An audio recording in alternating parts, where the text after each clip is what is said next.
魏无羡眼神悠悠，看着那人继续道：“说我是仙子的这位，我记住你了。打扰了，魏兄，我父亲来接我了，告辞。”魏无羡站在原地，笑得直不起腰。这位仁兄昨日还说他父亲事务繁多，要他自己滚回去的。见家长一事不可乱来，首先得挑时间。去得太晚，显得不够尊敬，诚意稍差；去得太早吧，又怕打扰人家休息。魏无羡几人不赶巧，途中几经波折，到了云梦已是日暮时分。江城脚刚踏上岸，就被魏无羡拽了回去。江城不甘心，再一次上岸，依旧如此。江城转身，魏无羡冲他摇头。江城冷笑道：“魏无羡，你也有今天。”魏无羡道：“江城，不对，师弟，江少宗主，帮我这一次呗。”江城又转回去，背对着他：“不帮。”魏无羡忍痛道：“江城，你若帮我，那我这个月都不跟你抢排骨了。”江城闻言动了动耳朵，忍住没答应。魏无羡抓着蓝忘机的手，摇摇欲坠，似乎虚弱到无力支撑自己。他咬咬牙，又道：“两个月好吧？”江城也似乎是很勉强的点点头，同意了。魏无羡脱力般的倒蓝忘机怀里，凄凄然道：“蓝湛。”蓝忘机扶着他：“我在。”魏无羡装可怜的道：“我的肉啊，整整2个月的肉啊，2个月以后我会瘦成什么样？你抱着我都不软了。”蓝忘机默默地抚着他的背，此番确实是被魏无羡夸张的演技逼到无话可说了。江城残忍道：“没关系，我也尽量给你少留。”魏无羡委屈巴巴的道：“江城，你这人太无情了。”江城见魏无羡吃瘪，神色得意，心情畅快，也懒得理他。蓝忘机沉默半晌，柔声道：“你若想吃，我做与你。”魏无羡问道：“你会做？”蓝忘机摇了摇头，却道：“不会，但是可以学。”魏无羡大笑着扑向他，又搂又抱。江城突然有点后悔，答应帮他俩。今夜不能让家长们见着他们仨，魏无羡提议带蓝忘机上山玩，玩够了找个洞将就一宿完事儿。江城表示他想回去睡床，蓝忘机怕魏无羡晚上受凉。三人一折中还是得回莲花坞，悄悄地回，挨到半夜再回。蓝忘机站在墙下，仰头看着魏无羡，问道：“为何不住客栈？”嘘。魏无羡回头悄声道：“云梦的客栈老板哪个不认得我们？排除几个有仇的，再排除几个江叔叔手下的，这个季节这个时候再排除几个客满的，几乎就没了。”听起来很有道理的样子。不过蓝忘机又问道：“有仇的？”魏无羡挠头，不好意思道：“我和江城可能偷了几家的鸡，又要了几家的，可蓝湛，你等什么呢？快上来！”蓝忘机看着墙头和墙头上的魏无羡，挣扎许久，脚尖一点，翻了上去。三人翻了墙，差不多是后院附近。魏无羡带着蓝忘机与江城对视一眼，正打算悄悄溜回房，只听草丛里一声音缓缓道：“师兄！”魏无羡与江城是死咬着牙压住快要冲出口的尖叫的。他们回头发现了蹲在草丛里的六师弟。魏无羡咬着牙根子，那声音一点一点蹦出来，显得分外可怕。“你蹲这儿做什么呢？”那小孩拍着胸口道：“大师兄，你能好好说话不？我害怕。”魏无羡面无表情道：“不能。”小师弟道：“我只是半夜睡不着，想师兄你们了，想着近日你们就快回来了，便蹲这儿想会不会碰到师兄你们。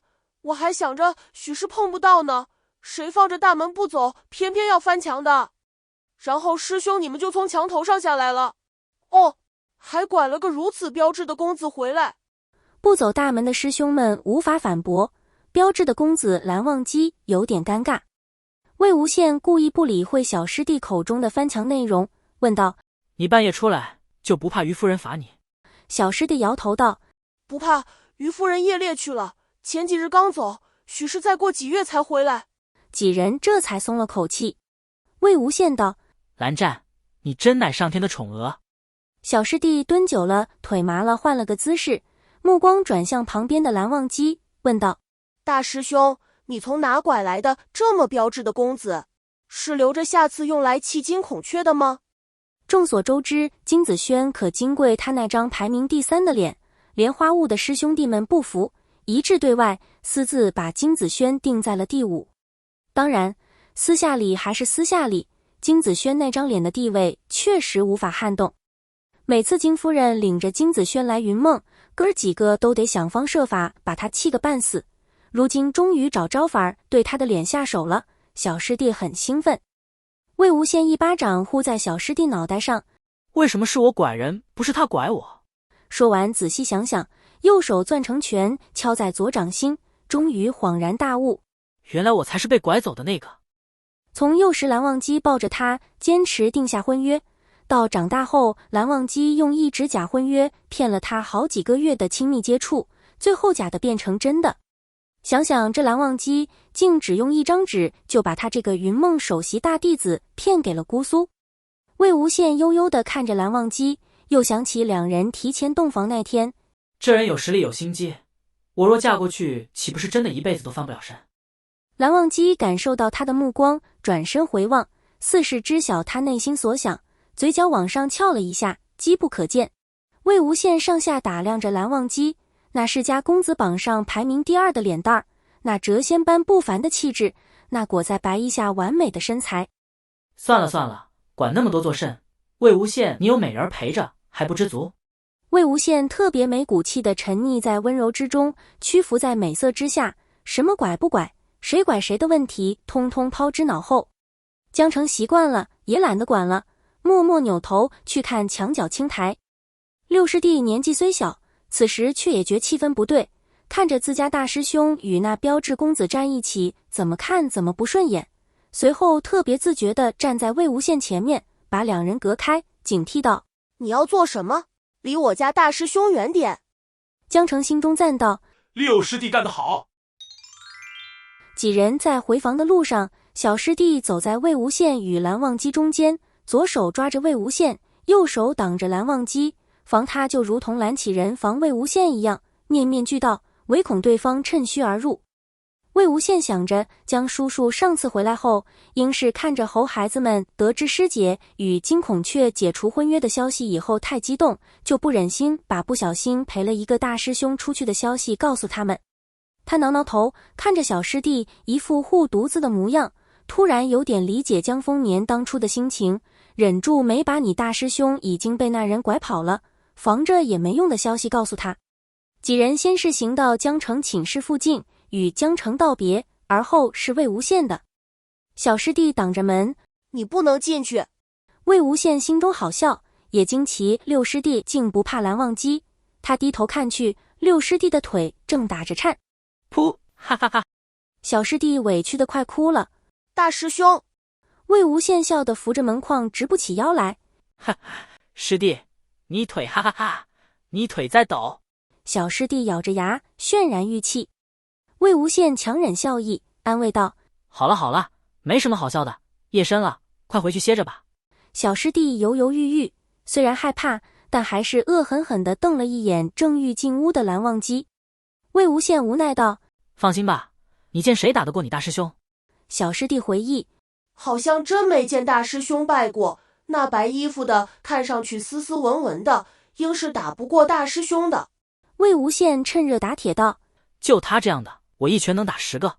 小师弟这才慢慢撒开门框，听大师兄的话，一步三回头的走了。蓝忘机几经波折，终于进了屋，他问道：一拳打10个？魏无羡扑上去抱他：蓝二哥哥，我错了。两人合衣躺在床上，蓝忘机始终保持着蓝氏特有的看上去安详无比的睡姿。魏无羡不老实，扭着扭着只想往他那边靠。蓝忘机伸手按住魏无羡：睡觉。魏无羡挣开那手，滚了几圈，又滚进蓝忘机怀里，用头蹭他，撒娇道：蓝湛，那次以后我们便没有再同床共枕过了吧？蓝忘机闭着眼不去看他。魏无羡往眼前通红的耳朵里吹气：蓝二哥哥。蓝忘机翻身抱住他，防着这人再次作妖。他道：明日还要见江宗主与你师姐。魏无羡笑道：那可不一定。蓝忘机疑惑地看着他。魏无羡巴巴地说个不停：今日我小师弟你也见着了，瞧他那样，估摸着其他师弟也一个态度。我收回先前说的话，恭喜你啊，蓝湛！明日不光要见江叔叔与师姐，更要面对数个难缠的小舅子。